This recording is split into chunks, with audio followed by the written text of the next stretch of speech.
Make better money choices. Choose a bank that takes your money seriously.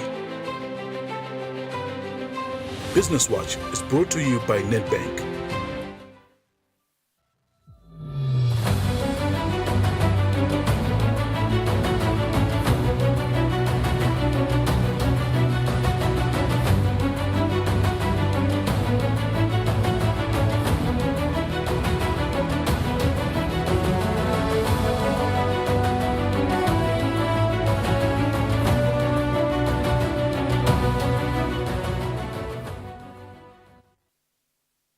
A very good afternoon to you. It's 2 p.m. Central African time and welcome to Nedbank Business Watch. This is, of course, your trusted companion in decoding the shifting sands of business, finance, as well as economic policy. We begin with a hard-hitting reality today, the Youth Enterprise Revolving Fund that has taken the unprecedented step of blacklisting 198 young entrepreneurs for failing to service debts amounting to 9.6 million emalangeni. Yes, a whopping 9.6 million emalangeni.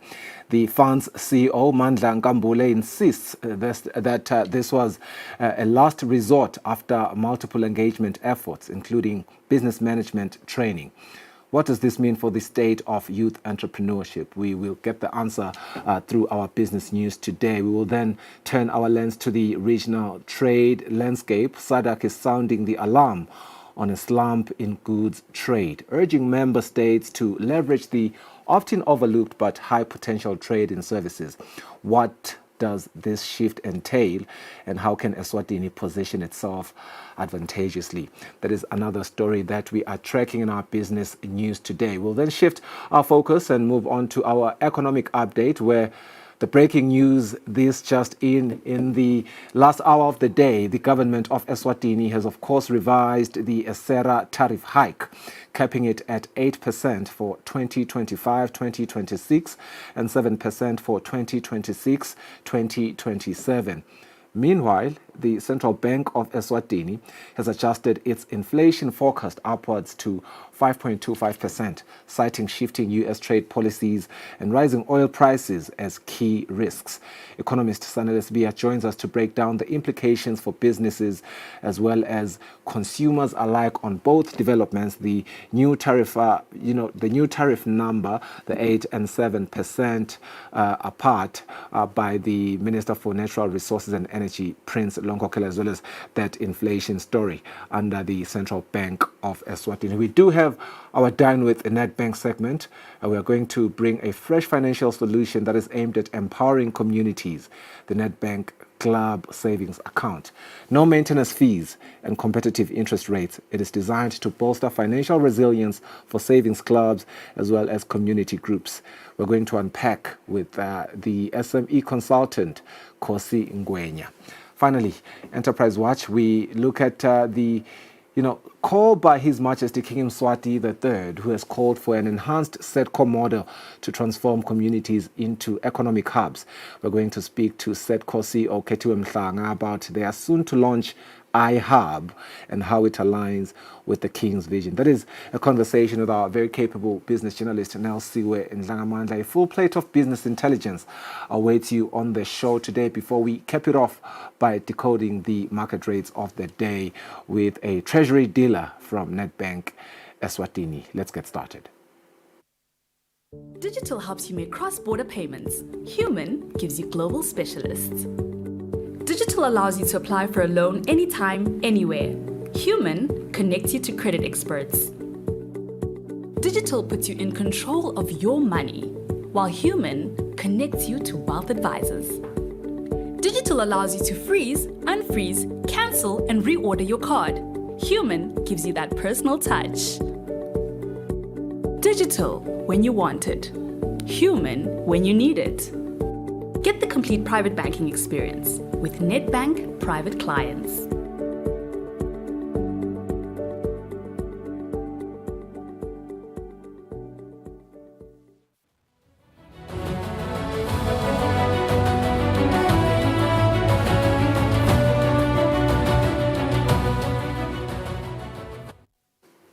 Welcome back. This is our business news segment. 198 young people have been blacklisted by the Youth Enterprise Revolving Fund for failure to settle their debts amounting to 9.6 million emalangeni, despite having the means to do so.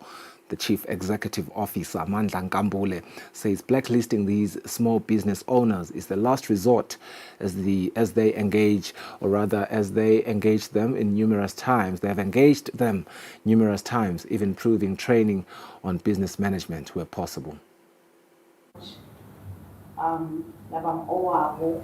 Okay. Thank you very much. I think our current portfolio in terms of the non-performing loans, we've categorized them to those who have basically passed, the loans have passed the maturity. We are supposed to have fully settled. The total is 198 young people which we have since blacklisted, amounting to 9.6 million out of a portfolio at 22 million. You can see it's very, very high. But let me give you a breakdown as well to say those who were affected. Some of the affected by social unrest in 2021 and the COVID-19 in 2020. COVID-19 was saying about 6 million about directly affected, which I think we're looking at some special fund to try to resuscitate some of the businesses. Some are slowly recovering. Some of those are also coming back to try to negotiate payment terms. And then in 2021, we are sitting with about 2.4 million, which were partly affected by the social unrest, partly, not all of them. So which we are saying by now, 2025, because it's a maximum 3 year, 36 months, by end of 2024, we were supposed to have fully paid. Mm-hmm. So most of those, we find that some of those have been blacklisted, not all of them, those which we have found that they do not have a valid reason not to make the repayment. But the nice thing with those, some of them, they've come forward, they've requested to be whitelisted, come up to make arrangements. Some have come even to pay in full. The communications officer at the Eswatini National Youth Council, Sibonga Gonke Dlamini, says they work with the revolving fund to provide financial education to young people in business. The reason why young people find it difficult to pay back their loans is because of issues of poor financial planning, their businesses because of fear of failure. And one of the things that we try to do, the efforts that the council does, is to engage young people on mindset change programs, where we try to get young people to understand that failure is part of the business process and the business entrepreneurial journey. So we want them, once it happens that maybe their business don't proceed as planned, they get free and they take advantage of the Youth Enterprise Fund and other available structures, just to go and seek that guidance, that financial guidance, to ensure that the business then starts again and proceeds as expected for them to pay back their loans. We also want young people to understand through our mindset change that they need to create a good credit history for them to also access further financial assistance and get larger loans from other financial institutions. So these are part of the things that we try to help young people learn, and for them to also unlearn habits that will inhibit their success in their businesses, habits of just deciding to disappear and deciding not to pay the debts. But we are really trying to help young people to get to understand that for them to succeed in business, they really need to keep track of their records, and they need to also understand that failure is a part of the journey, but they need to get that mentorship, even if it means getting attached to someone, getting that practical experience. The Chief Executive Officer of the Youth Enterprise Revolving Fund says more young people are showing interest in paying their loans, stating that the debt collection rate is currently above 50% from a very low 18%. For Nedbank Business Watch, Nelson Dlangamandla, Vuminkosi Nzinisa, Mbabane. After noticing a decline in trade of goods in some sectors, the Southern African Development Community, SADC, has urged countries in the region to capitalize on trade in services And speaking during the training, Mundu Almeida, who was representing the Director of Trade, highlighted that trade in services has a great potential to boost economic growth. The training was held at Sibanesami Hotel, Eswatini. We are trading less with other SADC member countries in the area of services. We've noted that we are only trading with countries such as Tanzania, Mozambique and South Africa. So only 3 countries in SADC, and it seems we are trading more with the rest of the world compared to SADC member states. So this workshop today, we want to sensitize our companies to say, let us look into the opportunities that are available within the region so as to promote intra-trade within the region. We are trying to prepare them for the second rounds of trade and services negotiations.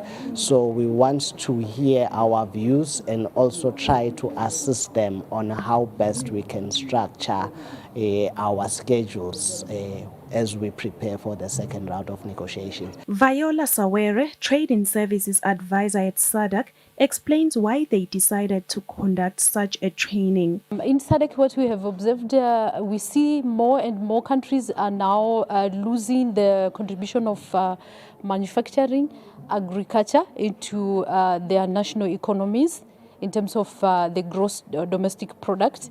And when you observe where is the contribution coming more, increasingly it's coming from trading in services or the services sector. And this tells us that now countries need to concentrate more on developing their services sector in order for them to be able to export to other countries. So as Eswatini, as young people, as small and medium enterprises, my encouragement is that try to move more into the services sector, and those that are already providing services, try to upgrade your standards so that you can be able to sell to SADC countries but also to African countries. We can sell our professional services. For example, you are an engineer, you are an architect, you are a medical doctor, you are a nurse. Now you have the opportunity to choose the country in which you want to practice and where you can sell your services. But as ICT experts, where you're developing your programs in terms of application, ICT application, there's a lot of demand for such services in SADC countries, but also in Africa at large. Also, some other services that you can sell, it includes like insurance, financial services in terms of application in those sectors that you facilitate transactions between countries. You can also sell other services such as your entertainment services. If you're a musician, if you are an artist, there's that opportunity as well. And also for those that are in the education sector, in terms of the new skills that are demanded in the market, your ICT applications, you can also sell them as education services in other countries. SADC has promised to assist Eswatini in the journey to increase trade in services. For Nedbank Business Watch, Nelson Dlangamandla, Vuminkosi Nzinisa, Ezulwini. That is how we cap off our business news segment. We connect with Sanelus Bia for our economic outlook after the break.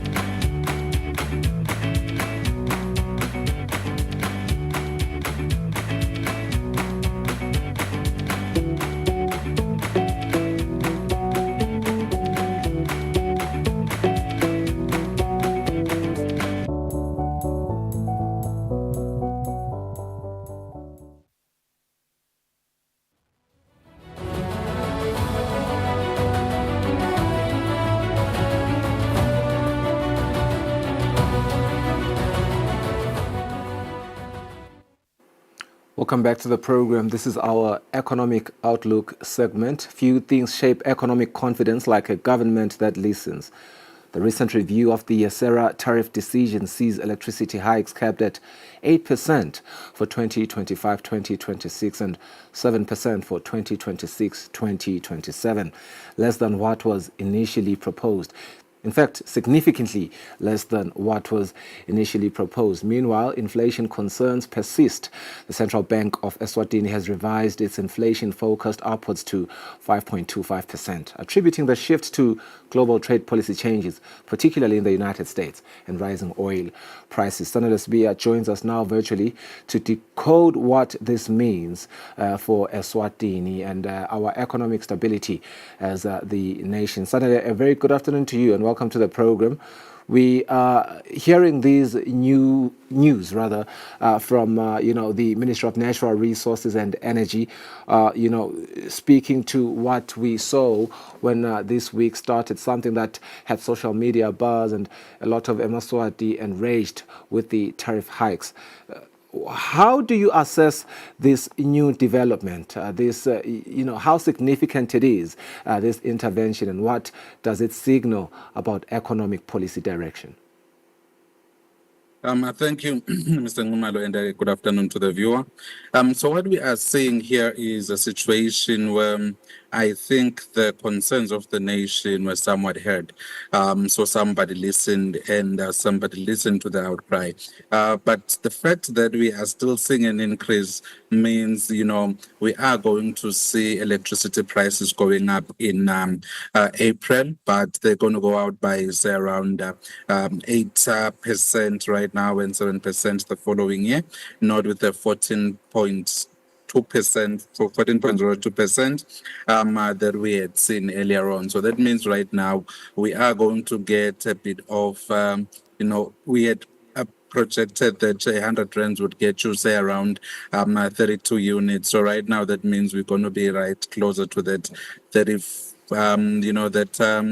somewhat of a 36, 37 region, right? The 38 units region. So that means there is going to be a bit of relief, and it will go a long way towards the cost of living pressures that we are seeing, because, as it were, like you rightly pointed out, that inflation has been adjusted upwards, and these are the factors that come into play as we project inflation and as we whether revise it upwards or downwards. The cost of living pressures are still going to be there for the household sector, and for the business sector, the cost of doing business are also going to increase, but not by as much as one would have actually anticipated before. Yeah, and I suppose even from a business perspective, this revision in terms of the tariff impact, particularly on operational costs for businesses and for SMEs, this shouldn't, affect them much. I think there's a bit of relief there. How do you chime in? So, when you look at it from the standpoint of business, what it does is it increases the cost of living, right? The cost of doing business as electricity goes into the business prospect or the business or the production function, as it were. So what that would mean is they are going to see that slight increase, and still it is going to be a significant increase, because that they are going to have to pass on that cost. And as you pass on that cost, you're also taking away part of your market. So now that's going to be the indirect cost of this increment, because as the price goes up, that's the basic law of demand in economics. When the price goes up, demand goes down. So eventually the business sector is also affected through that market mechanism, the price mechanism. Yeah. I want us to juxtapose this with the news that we are, learning from the Central Bank of Eswatini, the concerns around inflation that are persisting, speaking, of course, to the global trade policy changes, particularly in the US, and rising oil prices. But here at home, domestically, we are seeing, obviously we do foresee some knock-on effects on inflation, as it were, considering that electricity costs influence production and service pricing, really. Yeah, so what we are looking at the global economic front is a situation where we're seeing Trump policies actually affecting the economy adversely as we see those tariff story. But one interesting thing about that tariff story, Mr. Nxumalo, is somehow it speaks to the art of the deal. If you look at what he's done with Canada and Mexico, the tariffs have actually been shelved purely because they're agreeing with his border policy. But right now, what we're looking into is that entire Gaza story, America taking over Gaza. So we just want to see how that is going to work, whether he meant that or it's part of the art of the deal. But if it's part of the art of the deal, it's not going to affect oil prices that adversely. And also, we've heard OPEC coming in to say they are actually going to increase their output in April. So that's going to further push prices down. But our major worry in terms of the inflationary effects is the knock-on effects and the market diversion effects of the tariffs, and also whether that is going to, if the Gaza war persists, whether that's going to have impacts on the global supply chain routes that we are seeing there, being affected and then causing those negative impacts in terms of the logistics prices going up, and then also Russia and Ukraine. If President Trump is not able to help us solve the trouble, and we might likely see Russia escalate in the absence of that military aid to Ukraine coming in through from the US. So that in itself will disrupt the supply chains in terms of the wheat that was coming through from Ukraine. And if he slaps more tariffs on Russian oil, again, that's going to be not tariffs per se, more sanctions on Russian oil. Again, there is going to be more inflationary because that would mean we are taking away Russian oil from the markets entirely and completely. And, taking away that 13% in terms of global supply will inadvertently affect fuel prices negatively. And then there's also the exchange rate effect. We've seen exchange rates fluctuating very much, and we are most likely to see the dollar getting a bit of strength, and that in itself will translate into the price of imported commodities, and eventually it will come into affect our economy here domestically, Mr. Nzumalo. Yeah, concerning times indeed, with the global issues that are happening, and tariff hikes and a lot of inflationary pressures that are looming. But Sanele, I'm afraid we have so much ground to cover, but so little room for detours. Thank you so much for your insights. That was Sanele Sbi, our economist, giving us our economic outlook based on the new proposed, it's not even proposed, the new 8% in terms of tariff hike, as well as the inflation focused by the Central Bank of Eswatini. Let's go for a net break. Khosi Ngwenya joins us for the club savings account. Masbuya.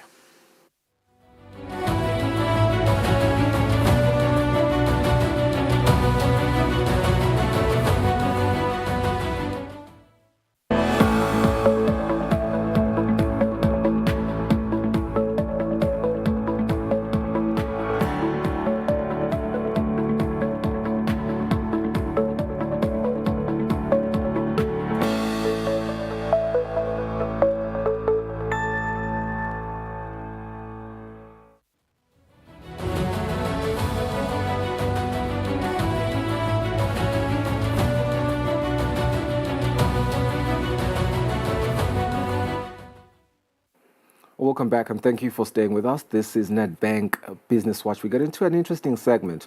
We want to speak to the financial solution that is designed to empower communities as well as drive collective prosperity.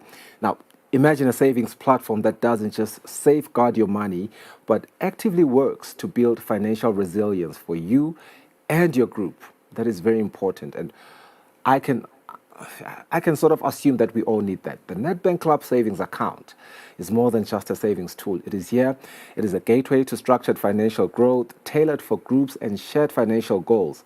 Now, with no maintenance or service fees, competitive interest rates, and access to personal loans, it is an offering that is a game changer for savings clubs and community groups that are looking to secure their financial future. And I believe that is all of us. Now, to unpack the details, as well as to explore how this initiative aligns with broader financial inclusion goals, Khosi Ngwenya joins me now. She's the SME consultant from Nedbank. Khosi, welcome to the show. A very good afternoon to you. I'm just thinking about myself and my friends as I speak about this important offering. But maybe before we get there, I'm getting too excited. Let's start with the basics. What inspired Nedbank to introduce the club savings account, and what gap does it fill in the market? Thank you, Sifiso, for the warm welcome. It's always a pleasure. What inspired Nedbank to talk about the club savings account? Right. We want to promote the financial inclusion in line with our government strategies. That is one. And also, we would like to grow our primary bank clients, those that get salaries through Nedbank Eswatini. And also, we would like to grow our liabilities as the bank. Yeah. Yes. It's quite interesting because when you speak about club savings account, there's sort of this, it's not even just perceived, it's a reality on the ground, the struggles of security and just the struggles that are just there in terms of the interpersonal relationships that are there. But how does this account from Nedbank ensure both financial safety and flexibility for its members? Thank you, Sfiso. Flexibility, it is quite a flexible account. You would remember it is free from service charges. It is basically a free account, and the cash deposits, they're also just free, and clients are able to withdraw their money. Yeah, but I also just want us to speak on the security aspect of it all, because, I mean, me and you saw the headlines in December, quite a lot of them, even prior to December, November, because I assume people start saving when the year starts. When the year starts, as yes. groups. So towards November, that December bug and excitement is around, the atmosphere. And there are people that run away with money in terms of management of the money. There isn't that much security and surety around that. What sells me to go to Nedbank now to say, at least I know that I'm guaranteed some security? Okay, thank you, Sfiso. The club savings account, as you'll remember, the requirements, going back to the requirements, it has the constitution, it has members that are signing for that account. So it does have the element of encouraging accountability. So everyone is accountable for what's happening to the money to ensure security, and the members, some they even use our internet banking platforms where everyone has access to see what is going on in their accounts. It's not just on one person to say Sifiso is looking into our accounts, some of those accounts that we have seen and people running away with people's funds. But this one, everyone is able to see what is happening, what has come in, what has been withdrawn. Yeah, that's incredible. That's the security feature that is there. Yeah, incredible, because oftentimes that is, almost always the biggest concern, that one person can monitor the money or see what is really happening with the money. But I also like, the idea around the constitution and, all the fine print therein, because me and you and some of our friends can just agree, let's save money, it's going to stay with Corsi. And that is just a verbal agreement. And there's some really, really, dangers there, because even if we try to arrest you, it's just your word against ours, and that may not prevail in the court of law. To add on to that, Sifiso, remember, if we do have signatories on that constitution, we get the mandate, the signing mandate is a given time. So the member just can't come in the bank willy-nilly to say, I need this, without the other signatories. So that, on its own, it ensures the safety of the client's money. It's a great security feature, indeed. It is. Let's talk about the standout features that I see here when I read about it. This account being zero maintenance and zero service fee structure, how that compares to other savings options in the market, and why that is so important for me as a client. Remember, Sifiso, the whole basis of having a savings account is for people, they just want to save. We just want to keep our money safe without having to be, if we do a deposit, we are supposed to pay for it. But in this one, whether you deposit, it is free. Whether you do withdrawal, it is free. The service, there's just zero service. That's what sets us apart from our counterparts. Yeah. Yes. I do want us to speak on, the other parts of accessibility. I mean, you've already spoken to the idea around tracking the savings, that, everyone's allowed to do that. But there's also the element of withdrawing there's the element of depositing, which is also important. How easy is it for members to be able to do that? To withdraw. To withdraw, track, as well as deposit into the For withdrawals fee, so it's easy as over-the-counter withdrawal. Remember, it's free. It's free for the first 2 transactions in a month, in a given month, and then the other 3 and subsequent withdrawals, then it's 30 rands per transaction. Yeah. So, yeah, it's as easy as that. You can get the money anytime as long as the signing mandate is in order. You get the money over the counter. Let's speak about financial inclusion and growth. You did mention in your first, answer that the most important pillar around this is just, the government mandated financial inclusion that you guys are adhering to rigorously as you are. But, given that each member of the club can apply for a loan twice, the value of their savings, I think that is very critical. How does Nedbank ensure responsible lending there while promoting financial growth? Maybe you could just break down what that really means, because sometimes this financial jargon for a layman can be eluding. Okay, what this means, Sifiso, is let's just say at the end of the year you are eligible to maybe 50,000 of your savings. So what Nedbank is dangling is you can have double that as a loan that we can give you. But the catch is the 50,000 that you were eligible for, or it's then placed on a fixed deposit. Okay. Yeah. And you are allowed a 48 months repayment period. That is when after that you can access the 48 months. 48 months, yes. 48 months of repaying, and then you can have access to your 50,000. So it does look attractive because you can have your 50 and save your 50. Absolutely. And yeah. And I see how that is attractive for both the individual, which is the client, as well as the bank. The bank looks very attractive with this offering there.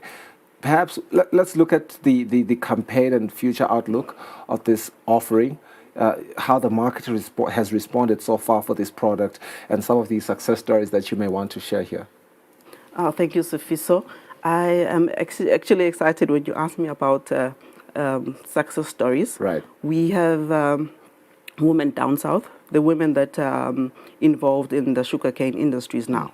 They started these things, the businesses. They started by just saving, the club savings account. Yeah. And as they grow and everyone was being included down the Makaya, and that is inclusion to me. That is inclusion. But also empowerment. Yeah, empowerment. Most especially women empowerment. Imagine a woman being a sugarcane farmer. So those are one of the success stories that we have. And we have communities. Communities now, they have savings where they do water schemes. They build holes, the holes that they use then for the community events. They rent them out and they get money in that way. So they start this as just club savings account to say we need to save, we need to build a hole, or we need to do a water scheme. And you find that the community is benefiting in that way. What a charming offering. Perhaps even bringing it in a more intimate or immediate level outside of, just, that broader advantage that we see in terms of social benefits with businesses and everything. In a very micro level, I think you were sharing a story before we got on air that you do have, someone that's very close to you who was able to pay for their school fees, their kids' school fees. Yeah. So because Sifiso, you will imagine the hype that goes into November, December, and everyone just wants to spend during the festive season, and then January comes, and we are all stuck. But what we've seen with the savings account is the club members, they are using those funds to just pay the school fees before the whole January fever that we have. So it is really working, and I would really employ Maswati to look into the club savings account. Yeah, I love it. Look, I really love it because it speaks to prudence. You know, when we speak about financial prudence, that is one of the most overlooked things around, finances. Just need to make that wise decision because these sort of things can catch up with you. But, as we were speaking about accessibility and how, members are allowed to easily track, withdraw, as well as deposit their funds into this club savings account, I wonder, is that also integrated digitally? You remember, Sifiso, I did say that some of the club accounts, they do have the internet banking facility, which is also free. So we are also, as a bank, we are going in line with the technological advances that are coming, and we just want to go hand in hand with those to include the clubs there, so we are not left far off behind. And you can always be able to track these products online, and that speaks to Nedbank moving or being at par with other developed nations, just making sure that we don't lag behind. And I'm sure that your tech team will be on the lookout for any emerging technologies, and they will integrate as they should as they emerge. That was Kosi Ngwenya, the SME consultant from Nedbank, giving us the club savings account benefits that you want to make sure that you get online right now. You get in touch with Nedbank. They are available on social media at X, on X, former Twitter, formerly known as Twitter. They have Facebook, and they are on LinkedIn as Nedbank Eswatini. Thank you for staying with us. Go for a break. We'll be back shortly.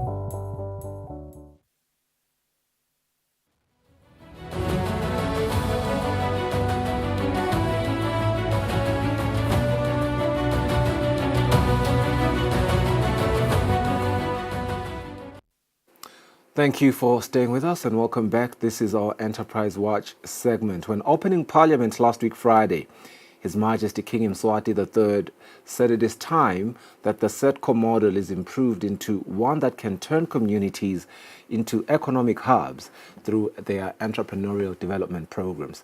With SETCO's iHub ready to be launched soon in Peaks Peak Business, journalist Nelson Wendlangamandla sat down with SETCO Chief Executive Officer Kethiwe Mhlanga to understand what they will do to heed to His Majesty's call and how this project will contribute to His Majesty's vision. Siyabonga kakhulu CEO for being with us. When opening Parliament, His Majesty said it is time that the SETCO model is improved so that it is one that turns communities into economic hubs. What will you do in order to heed to His Majesty's call? First of all, let me first appreciate and thank Ingwenyama for making that call that SETCO has to improve the model in terms of our incubation when it comes to at Tinkhundla level. This is something that SETCO has been working on, trying to ensure that we are also available at Tinkhundla level. As we are proceeding this coming financial year, we're looking at how we're going to best decentralize as an institution so that the businesses that are within Tinkhundla level are able to access all the services they require. For us as SETCO, in terms of how we're going to shape this innovation hubs being at Tinkhundla level, it's basically partnering with our development partners as well as partnering with the Tinkhundla centers who have already established some working spaces whereby there is availability of even internet access and spaces for businesses to work. But beyond that, we also have a program that we're working on with this Eswatini Standards Authority, which is part of Ingelo project, where we're going to be setting up cottages at Tinkundla level to support small businesses to ensure that they get certification in terms of their standards so that their products are actually being able to be accepted with our retails. As we proceed with our incubation program, we are also looking how we're going to remodel it.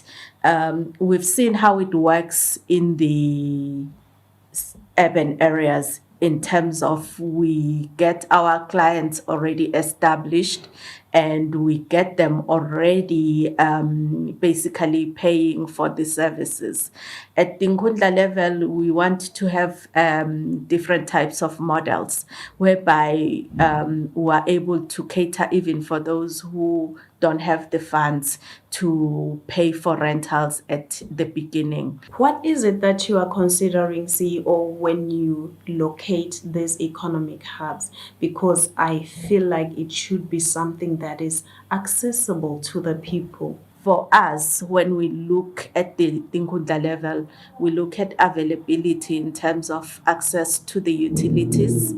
Because if you are setting up a business, particularly that's going to also do maybe processing food, for example, you have to have clean water, you have to have access to electricity, you have to have access as well as to internet for some of our businesses.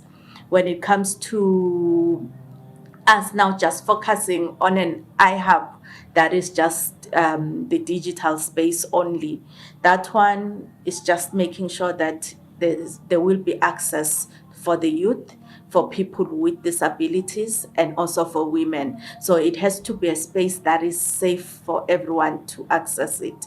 It shouldn't be an area where it can be at some stage be demarcated. For example, that a woman cannot come maybe because she's currently mourning, for example. So it has space which everyone can enter regardless at what stages they are experiencing in their lives. And we are also looking as well as the traffic around that area. Do we have a lot of people? How many are they who are youth? How many are they who are women? So that matters a lot as well, because we don't want to put an infrastructure where only one group is going to benefit, but we want an infrastructure which will be inclusive for everyone. That's our starting point when we look at when we develop any of our iHubs. We currently have an iHub at Peak. It's complete as we speak now. We're actually waiting for the launch. The plans is for it to be launched this month. Letinye takhiwo CEO ukhandza kwekutsi takhiwe kepha they do not serve the purpose. Nitawenda njani NINGSEDCO to ensure long-term sustainability? The beauty of it is that it's a starting point for us at the moment. The Peak one will be definitely used as a pilot for all the other regions to see if it really works, if the model is right. But it doesn't take away from learning from mistakes that we might encounter in handling how the Peak is moving so far. For us now, it's just being able to see the traffic. Are we seeing businesses coming into the iHub to utilize it? That's a starting point, because most of our SMEs, you find they are not using the digital space to do their business or marketing for their businesses. So just seeing the traffic, seeing if they are willing to register on our online directory, that also showcases to us that they are actually moving along. You are saying that these iHubs will help in ensuring that small businesses are able to generate revenues. It has been said, even by the Youth Enterprise Revolving Fund, that small businesses do not grow to be medium, We want to know what is it that you are going to do as SEDCO to scale up your efforts in terms of helping these businesses to make meaningful profits.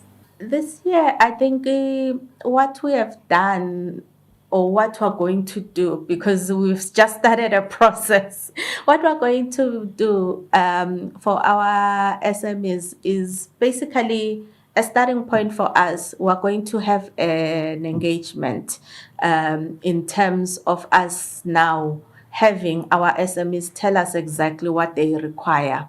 So there will be that platform where our SMEs will tell us what they need. We are not going to focus on always the same story, which is access to finance, because that one we already know, and we're already talking to our financial partners in Eswatini, our development finance institutions.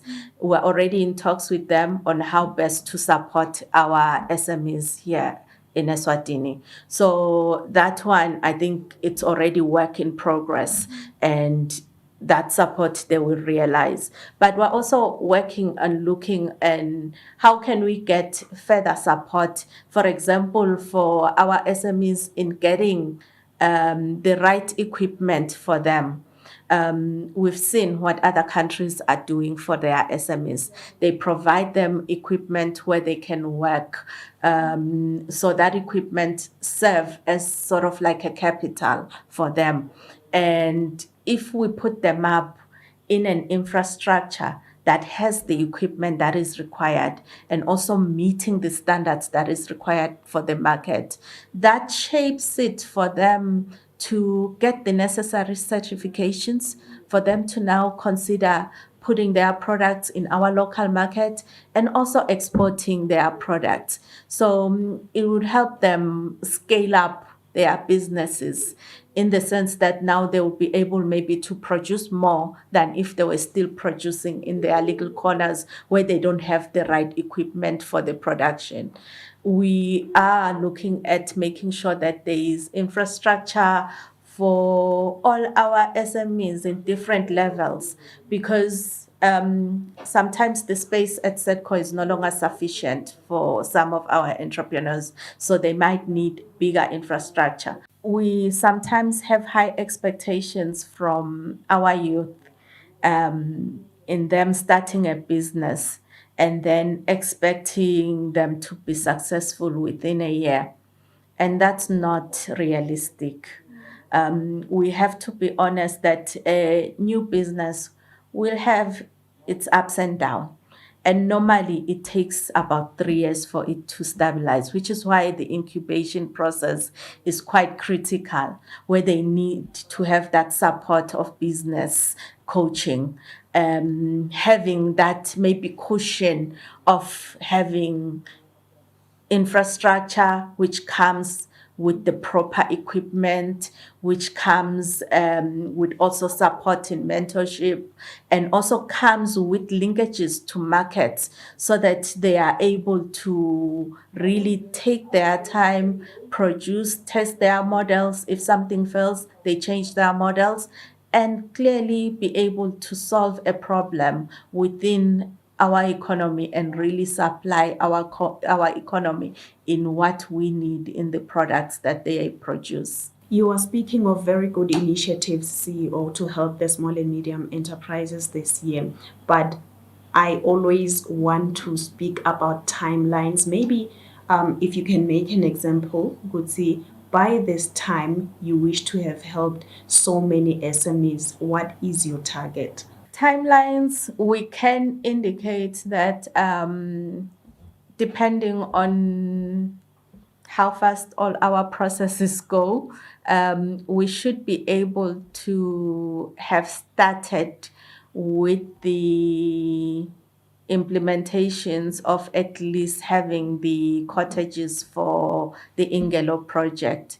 So with that one, this financial year, at least, let's say, depending on which regions we are able to first map out as being the critical ones. we would have probably 4 that are being constructed in this financial, at least starting. In terms of the iHubs, those ones, as I've said, we'll have the launch hopefully before the end of this financial year, not next financial year. We are hoping for February that the launch will be undertaken. And through that launch, as we've already indicated, that we've already started in terms of work there. So it's not something that will be starting from afresh. But we're looking at other locations for other iHubs. We're still in talks with our partners who supported the first iHub to assist us to develop another one. So hopefully we would have started another one also in this financial year. Siyabonga kakhulu CEO for being with us on the show. It has been said by government and even the private sector that small and medium enterprises are the backbone of the economy. Sitawubuya CEO sitobuta futhi kwekuthi lokho nositshele kona lamuhla engabe vele sekuhambe kangakanani noma kuchubeka kanjani kude amabhizinisi lamancane atochubeka sitakale eveni. That is our business journalist Nelsiwe Dlangamandla in conversation with Sedco CEO, speaking on how Sedco plans to scale up to, bolster their inclusion as well as their new developments around the new iHub.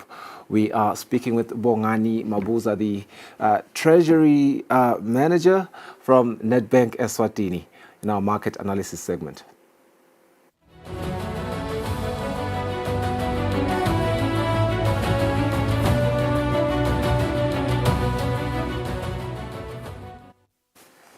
Thank you for staying with us. Markets are in motion, and behind every shift, there's a story. The rand is under pressure against the dollar, but firmer against the pound. Gold hit an all-time high yesterday, while oil prices dipped. Meanwhile, global equities are reacting to U.S. earnings season, where corporate giants are unveiling their performance outlook, rather. Closer to home, Eswatini's tariff adjustment is a key talking point, but also just recently we enjoyed the opening of Parliament. Of course, the speech from the throne, some key highlights there as well that surely impact their numbers as they are today. But with inflation still a concern, businesses will be watching every cost input closely. How do all these moving parts connect? And what's the outlook for Eswatini? To help us piece it all together, Bongani Mabuza, Head of Treasury at Nedbank, joins us on the show for our market analysis. Welcome back to the show. Haven't seen you since last year. That's crazy. A lot has been happening in terms of equities, Bongani. It's even harder for me to recap on all the recent developments that we've been seeing, but you are the main guy here. Provide us the insights with what has been happening really that has informed the numbers of the day. Yeah, no, thank you, Sfiso. It's a real pleasure to be here. And as you say, we haven't been here in this year. Man. So I'd really like to wish you and your viewers all the best for 2025. It's great to be here. Yeah, so it's been quite an eventful week in markets, as you rightfully say. Quite a bit has happened. I think starting with Eswatini, the most significant development that happened is the speech from the throne, which happened last week, and it really is the policy statement in terms of what government is going to be driving for the next financial year. Some very key insights out of there. I think most of it has been covered, but particularly around the drivers for growth in being in the infrastructure space and the developments that are happening and investment that's being attracted into the country. So it'll be very key to see what materializes out of that. And then also we had some key rate decisions that happened during the past week. We saw the South African Reserve Bank last Thursday announce their first interest rate decision for 2025, which was a decision to cut interest rates by 25 basis points. This was largely expected by markets. It was almost fully priced in by markets. And on Friday, we saw the Central Bank of Eswatini also announced an interest rate decision where they left interest rates unchanged. It was a somewhat mixed decision in that some within the markets expected it, but some were also expecting the CBE to move in tandem with the sub. Right, But it's right. interesting because you will remember that as Eswatini we still have an interest rate differential with the South African Reserve Bank. So this move marks the beginning of, it's a move towards closing that gap. Yeah. It will be interesting to see what the central Indeed. bank does going forward. And as you mentioned, globally, tariffs have been the talk of the town. The American president, Mr. Donald Trump, announced tariffs, 25% tariffs on Canadian goods, Yeah. 25% tariffs on Mexican goods. But subsequently, those have been delayed for about a month. He also announced 10% tariffs on Chinese goods. And we've seen retaliatory tariffs of 15% on selected American goods announced by China. So that is driving the narrative around world markets if you Yeah. look across FX, commodities as well as equities. Yeah, but that gold record high, I think that's such a great talking point there. We're seeing it soaring at what, $2,868 per ounce. What does this indicate, regarding investor uncertainty? Are central banks globally increasing gold reserves as a hedge? What is happening really? Yeah, I think that's a good question and an interesting development out of the markets. And I think it speaks to expected volatility in the markets because, as we know, gold tends to be a safe haven asset that investors rush to whenever there's uncertainty in markets or whenever they think that they're likely to suffer losses in certain asset classes. So I think the gold price reaching an all-time high in yesterday's session is really testament to that. It's really the uncertainty that comes out of the tariffs. An interesting development, especially for me, right now, we saw breaking news around lunch. The Minister for Natural Resources and Energy, Prince Lonkokela, speaking to 8% tariff hike, reducing it significantly from what Esera had initially proposed. But also, what we are seeing here under our commodities, oil price dip. I think we want to juxtapose what is happening here. Brent crude is down 0.81%, $76.79 per barrel. With electricity tariffs being a hot topic, could lower oil prices bring relief to energy costs? Yeah, thanks. It is an interesting development because we did see the announcement of the one Esera tariff hike yesterday, and then the decision by the administration today to adjust that. And then in terms of, if you look at globally, what the oil prices are doing is that they are just reacting to the developments that are happening in Gaza with the announcement by President Trump yesterday with his Israeli counterpart, but also a reflection of the pressure that Trump has put on an OPEC member, being Iran. So what these will mean for the consumer, should they be sustained, and I think that's the key part, is that they affect inflation. They affect our cost of purchasing goods, because, as you know, oil is a key part, or the price of fuel is a key part of our economy and of the food basket. Yeah. A quick one on equities, the reaction to U.S. earnings season. If you have alluded to, the S&P 500 is up, driven by strong earnings reports from major U.S. companies. How much of this optimism is justified, and does it spill over into emerging markets like ours in Eswatini? Yeah, no, thanks. I think it remains to be seen how markets are going to react to that. But what we did see yesterday is that earnings season continues, as you rightfully say. We saw Alphabet, the parent company of Google, their shares dipped by about 8% yesterday, due to lower than expected cloud demand. We saw AMD, which is a chip maker, dip by about 9% yesterday, and this was due to a low or a very bleak, if I may put it that way, AI outlook. And we saw Chipotle, the restaurant a company in the US, dip about 5% due to low sales growth.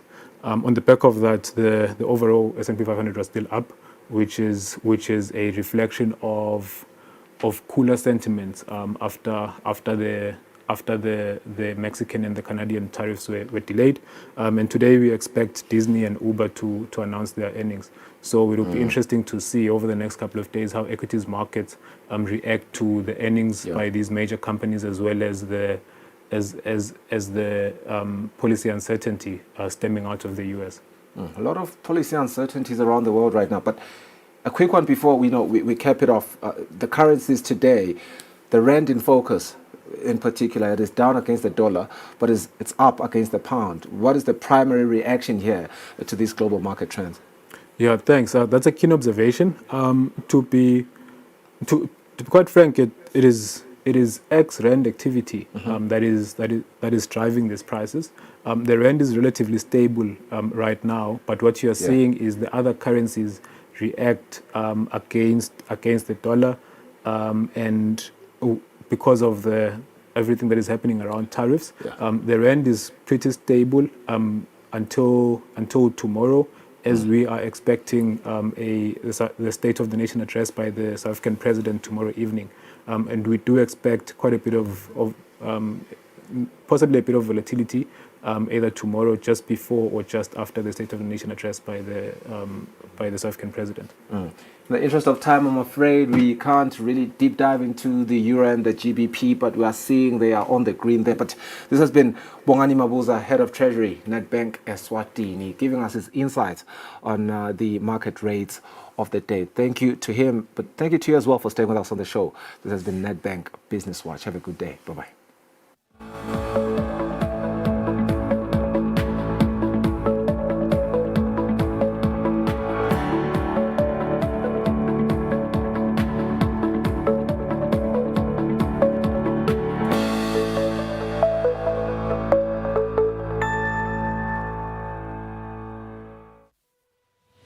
Make better money choices. Choose a bank that takes your money seriously. Business Watch was brought to you by Nedbank.